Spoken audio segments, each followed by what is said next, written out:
جی وہ سیگمنٹ ہے ہمارا دین کی بات، اور جیسے کہا کہ ہر مسلمان مرد اور عورت پر فرض ہے، فرض، تو اس میں سے کسی آدمی کا ذکر نہیں کیا گیا، اس میں عورتوں کے حوالے سے بات بھی کی گئی ہے، تو اسی حوالے سے بات کریں گے۔ علامہ جواد حسین آبدی صاحب ہمارے ساتھ موجود ہیں، ڈاکٹر جمیل راٹھور بھی ہمارے ساتھ موجود ہیں۔ السلام علیکم جی، اور آپ کو اپنی رمضان ٹرانسمیشن میں خوش آمدید کہتے ہیں۔ بہت اچھی بات یہ کی کہ دونوں مرد اور عورت کوئی جینڈر ڈسکریمنیشن اللہ کے ہاں نہیں ہے۔ اور سب سے پہلے میں چاہتا ہوں ہم آغاز بھی اس بات سے کریں کہ بہت جگہوں پر خواتین کو منع کر دیا جاتا ہے یا ان پہ پیسے نہیں خرچے جاتے کہ یہ جی انہوں نے تو پرایا ہو جائے تو ان کو نہ تعلیم دو، یا پھر اس وجہ سے ان کو نہیں پڑھایا جاتا کہ ہمارے خاندان میں روایت نہیں ہے، ہماری بڑی بے عزتی ہوتی ہے جب لڑکی نکل کے اسکول جاتی ہے۔ بلکہ وہی جو عورت ہے اس نے ایک پوری قوم کو، ایک نسل کو پروان چڑھانا ہے۔ تو علامہ صاحب سب سے پہلے تو بتائیے گا کہ ہمارے دین اسلام میں جیسے ہم نے پیکج میں بھی سنا کہ جی فرض ہے مرد عورت دونوں پر علم حاصل کرنا۔ بسم اللہ الرحمن الرحیم۔ دیکھیے نبی کریم صلی اللہ علیہ وسلم کی یہ حدیث مبارک ہے اور بڑی مشہور و معروف حدیث ہے، اور اس طرق کی کئی حدیث کتابوں موجود ہیں۔ حضور نے فرمایا طلب العلم فریضۃ علی کل مسلم و مسلمۃ۔ صراحت کے ساتھ حضور نے اس میں مرد اور عورت دونوں کو استعمال کیا یہاں پر لفظ۔ اکثر ہوتا کیا ہے، دیکھیے قرآن مجید میں اکثر جو آیات آئی ہیں اس میں غلبے کے طور پہ جو لفظ استعمال ہوا ہے نا وہ استعمال ہوا مذکر کا، وہاں پہ مسکولر کو استعمال کیا گیا، مسکولر فیمینائن کو جب ہم دیکھتے ہیں، مثلا کہا یا ایھا الذین آمنوا، ترجمہ ہوتا ہے ایمان لانے والوں، والیوں نہیں ہوگا کیونکہ الذین جمع مذکر ہے لیکن مراد اس میں مرد اور عورت دونوں۔ لیکن یہاں علم اتنی اہم چیز تھی کہ نبی مکرم نے اس کو الگ سے واضح کیا، اللہ طلب العلم فریضۃ علی کل مسلم و مسلمۃ، ہر مسلم مرد اور مسلم عورت پہ علم حاصل کرنا فرض ہے۔ دیکھیے میں سب سے پہلے عرض کروں، یہ جو حدیث موجود ہے اس کی تشریح میں علماء نے لکھا کہ یہاں علم سے مراد اب کیا ہے، تقریباً علماء نے یہ کہا یہاں علم سے پہلی بات تو مراد علم دین ہے، نمبر ایک۔ نمبر دو، پھر ہم بات یہ کرتے ہیں کہ کیا شریعت مطہرہ نے دیگر علوم کو سیکھنے سے منع کیا ہے؟ جی ایسا نہیں ہے، اس لیے ہر وہ علم جو آپ کو انسانی زندگی، انسانی معاشرت میں نفع پہنچا سکتا ہے شریعت نے اسے حاصل کرنے کو منع نہیں کیا ہے۔ حتیٰ کہ آپ جدید علوم میں، عصری علوم میں، حتیٰ کہ آج دیکھ لیجئے آج کے زمانے میں مدارس میں وہ علوم پڑھائے جا رہے ہیں کہ ایک عالم دین آگے جا کر ایک معاشرے کو ریپرزینٹ کر سکے، وہ ایک انجینئر، ڈاکٹر، ایک بہت اچھا تھنک ٹینک بن سکتا ہو۔ یعنی ایک وہ جو تاثر تھا نا کہ گھر میں سب سے کم ذہن کا اس کو جناب ہم جو ہے وہ اللہ کی راہ میں دے دیں، ہمارا بڑا المیہ ہے کہ ہم کوشش کرتے ہیں جو سب سے نالائق ہے اس کو ہم دین میں دے دیں۔ سب کو ہونا یہ چاہیے کہ اللہ سبحانہ و تعالیٰ نے جسے 3-4 بچے عطا کیے ہیں، ایک بچے کو راہ خدا میں دین کے لیے وقف کر دے۔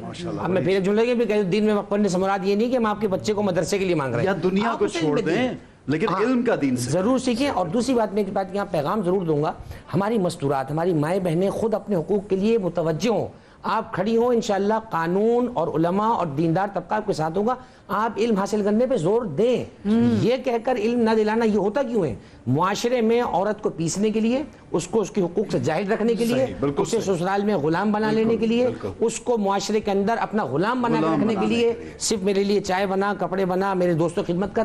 میں یہ سمجھتا ہوں کہ ٹھیک ہے ایک عورت کا گھر خاتون خانہ کے ہونے سے اس کا ایک فریضہ ہے، لیکن کیا اچھی تعلیم اس کا فریضہ نہیں ہے؟ اور بہت اچھا جملہ آپ نے کہا کہ اگر آپ ماں ہی ایسی لا رہے ہیں جو بالکل آپ ان پڑھ خدا نخواستہ لا رہے ہیں تو بچوں سے کیا توقع ہے؟ آپ تو ہیں جاب پر، اب جیسے آپ ماں لائیں ویسے آپ کے بچے۔ تو میں سمجھتا ہوں ایک صحت مند معاشرہ اسی وقت ہو سکتا ہے جب ہر مسلمان مرد اور عورت علوم دینیا کے ساتھ ساتھ علوم دنیا کو بھی حاصل کرے۔ بہت اچھی بات علامہ صاحب نے کہی۔ اور جمیل بھائی آپ یہ دیکھیے کہ جس طرح علامہ صاحب نے اس طرف روشنی ڈالی کہ تعلیم مردوں اور عورتوں کے لیے ضروری ہے، نیپولین کہتا ہے کہ you give me great mothers I will give you great nation, یعنی کیونکہ ایک بچے کی پروان ہی ماں کرتی ہے، چڑھاتی ہے۔ اگر باپ آج کل مصروف ہے، آج کل کیا ہمیشہ سے کام میں یا باہر چلا گیا، مائیں جو ہیں وہ گھر میں تعلیم و تربیت، شعور جس کی آج کل کمی بھی ہے، اس کے بارے میں کیا کہیں گے؟ تعلیم کتنی ضروری ہے؟ بسم اللہ الرحمن الرحیم، الصلاۃ والسلام علیک یا رسول اللہ وعلی آلک واصحابک یا حبیب اللہ۔ بالکل اسلام ہی میں سمجھتا ہوں کہ سارے مذاہب و ادیان میں وہ واحد مذہب ہے، وہ واحد دین ہے، اور ساری کتب و صحائف میں قرآن ہی وہ اسکرپچر، وہ صحیفہ اور وہ کتاب ہے جو اپنے پیش کردہ عقائد کے دلیل کے طور پر اگر کسی چیز کو پیش کرتا ہے تو وہ سائنس ہے، وہ تخلیق کائنات ہے، وہ تخلیق انسان ہے۔ اللہ تو بار بار دعوت ہے قل سیروا فی الارض فانظروا کیف بدأ الخلق، دنیا میں گھومو پھرو، دیکھو ہم نے دنیا کو کس طرح تخلیق کیا۔ قرآن ہی وہ واحد کتاب ہے جہاں سب سے پہلا پیغام اور سب سے پہلی کمانڈمنٹ اگر آتی ہے تو اقرا بسم ربک الذی خلق خلق الانسان من علق اقرا وربک الاکرم الذی علم بالقلم. ٹھیک ہے نا؟ تو یہ ہے کہ قلم کی اہمیت اور علم کی عظمت کو اگر سب سے پہلے دنیا میں کسی نے اجاگر کیا تو دین اسلام ہی ہے.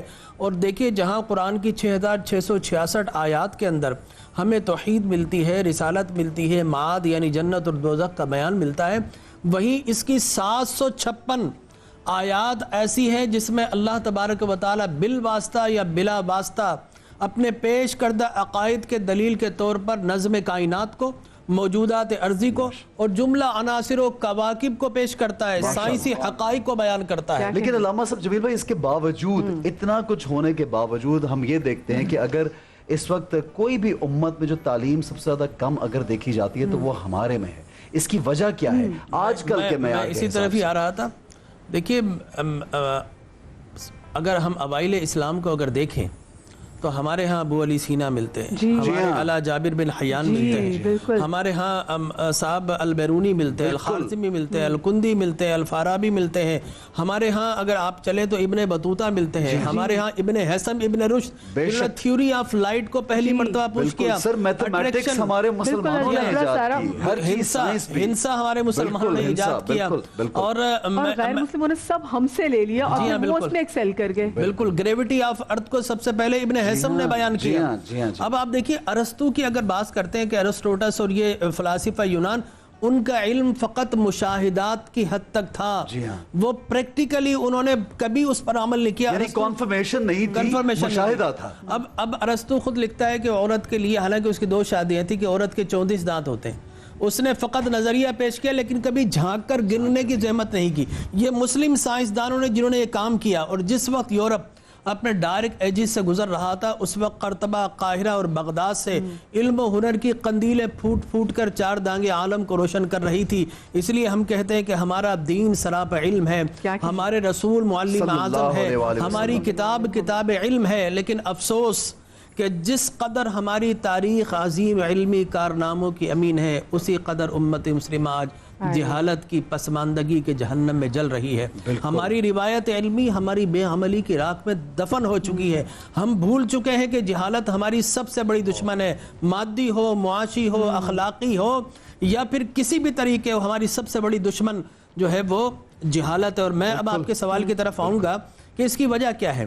اس کی وجہ یہ ہے کہ دنیا نے یہ دیکھا، اور خاص طور پر سقوط بغداد کے بعد، کہ علم کی بنیاد پر یہ مسلمان ترقی کر گئے ہیں، لہٰذا علم کو سمندر برد کیا گیا، علم کے دروازے ہم پر بند کیے گئے. کچھ جوہلا لا کر بٹھا دیے علماء کے نام پر، علماء سو، جنہوں نے خواتین پر علم کے دروازے بند کر دیے، اور جنہوں نے دین کی نت نئی ایسی انٹرپریٹیشن دی کہ صاحب اگر عورت علم حاصل کرے گی تو دنیا میں فساد آ جائے گا.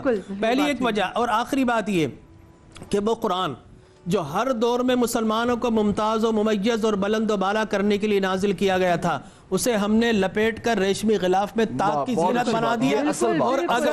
اور اگر اس کو پڑھتے بھی ہیں نا، فائدہ نہیں اٹھا رہے، پڑھتے بھی ہیں تو احسن بھائی ہم اس لیے پڑھتے ہیں کہ اس سے ہم مباحثہ کس طرح کریں گے، اس سے مناظرہ کس طرح کریں گے، اور اپنی نت نئی مشغافیہ دے کر قرآن کے تراجم کو نت نئے طریقے سے پیش کر امت مسلمہ میں فساد کا سبب تو بن رہے ہیں لیکن تعمیر کا سبب نہیں بن. بہت اچھی بات جو پڑھ بھی رہے ہیں وہ اس طرح سے پڑھے کہ ہم نے اگلے کو دلائل کیا پیش کرنے، وہ بھی کسی اور مسلمان بھائی کو. اچھا خیر، کیونکہ جو شہر علم سے جب ہم اپنا ناتا توڑ دیتے ہیں تو علم ہم تک کیسے آئے گا اگر ہمارا مدرسہ ہی کوئی اور بن جائے گا. اور اگر ہم اس گھر کے والے سے بات کریں تو ہم دیکھتے ہیں کہ یہاں کی تو کنیزیں بھی، ان سے بھی سوال پوچھا جائے تو وہ قرآن سے جواب دیتی تھی. میں بات کر رہی ہوں جناب فضہ کے حوالے سے، جو کہ جناب فاطمہ کی کنیز تھی. تو دیکھیں اس گھر کی یہ، اور دیکھیں ام المومنین عائشہ صدیقہ 2210 احادیث روایت کرتی ہیں. بالکل، اور مختلف کس طرح سے، اور ہم کس طریقے سے ہماری ان خواتین کو، کیونکہ اگر یہ ہماری خواتین